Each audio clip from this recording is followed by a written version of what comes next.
ស្វាគមន៍មកកាន់ Channel ផ្ទះឆ្នោតរបស់ Admin ថ្ងៃនេះ Admin មានលេខតម្រុយល្អៗរបស់ឆ្នោតយួនសម្រាប់ចែកជូនពុកម៉ែបងប្អូននៅថ្ងៃទី5 ខែ 12 ឆ្នាំ 2025 នេះ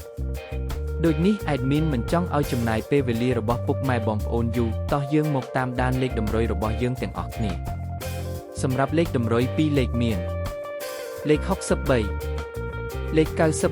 94សម្រាប់លេខតម្រុយអូស2លេខមាន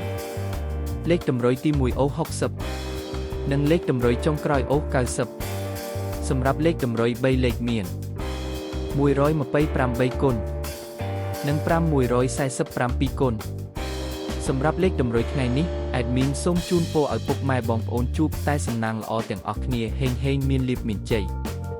ជាចុងក្រោយសូមកុំភ្លេចជួយចុច Subscribe និង Comment ហើយដាក់សញ្ញារូបកណ្ដឹងដើម្បីជួយផ្ដល់កម្លាំងចិត្តមកកាន់ Admin ជាពិសេសងាយស្រួលតាមដានវីដេអូថ្មីនិងលេខតម្រុយល្អៗជាប្រចាំថ្ងៃជាមួយ Admin សូមគោរពលាពុកម៉ែបងប្អូនពីខ្ញុំបាទ Admin ផ្ទះឆ្នោតសំណាងល្អទាំងអស់គ្នាសូមអរគុណ